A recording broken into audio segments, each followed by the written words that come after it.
Alright, it's James from Fitness Basics, and the side plank is exercise 4 on my must-do core exercise list. I'm going to take you through how to perform it and tell you the benefits of this movement. Now, the side plank is great for balance and coordination because we're statically holding our body, but the muscles of the sides of our abdominal section, the internal and external obliques, are being challenged as we're holding our body weight up. So our glutes are also stabilising our pelvis to keep straight body alignment, and our shoulders are stabilising the upper portion of our body to keep straight alignment as we hold the plank in the side position. So I'm now going to teach you how to perform it and show you a couple benefits to this exercise. Let's get into it. For beginners, you can start on your knees just to ensure you can get into that side plank position without compromising the whole of your weight. Elbow directly underneath shoulder. I brace my stomach, lift the hips upwards so that I've got a solid straight line of energy from my lower knee to my lower armpit. As I lift my clothes there, you can see that straight line. I can go ahead and extend my upper leg, so I'm adding a bit more of my own weight to the side plank now. This creates another long line of energy from that upper leg ankle right through the hips and towards my upper shoulder. To perform with your full weight, you can have your top leg over your underneath leg, flex the feet into the floor, and now from here, want to brace my stomach, lift the hips. I've got a strong straight line of energy from my feet and ankles right to my shoulders. In the optimal position with the correct hip height, you'll definitely feel a turn on in the side of your abdominal section, which is your internal and external obliques holding your position against gravity.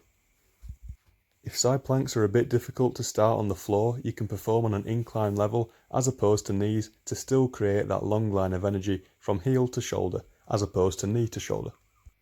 Now it's time to address some common mistakes I see during a side plank, and I want to give you the fixes to ensure that you hold the side plank position optimally.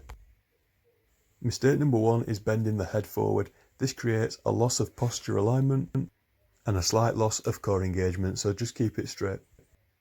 Mistake number 2 is losing that straight alignment by rotating the shoulder forwards or backwards. You want to always maintain that straight body alignment from heel, ankle, hip, up to shoulder and head. Mistake 3 is allowing hips to push backwards so you lose alignment. You want to contract your bum muscles, tense them so that you're still maintaining the straight line throughout all of the side plank. Mistake 4 is dropping into the shoulder.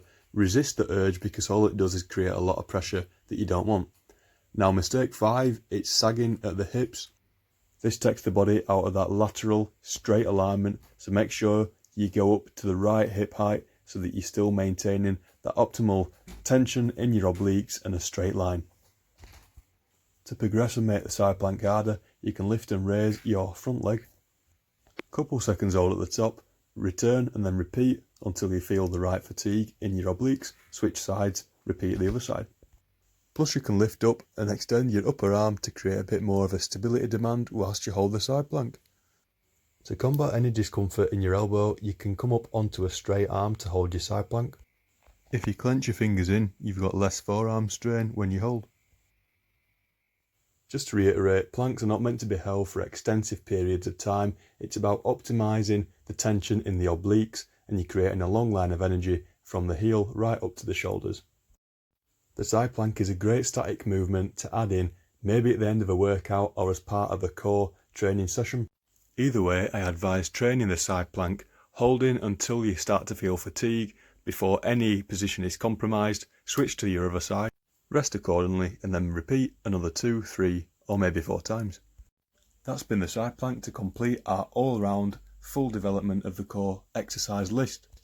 I'm sure you took some good knowledge from my core exercise series here. Thanks for watching all the way, try 'em out.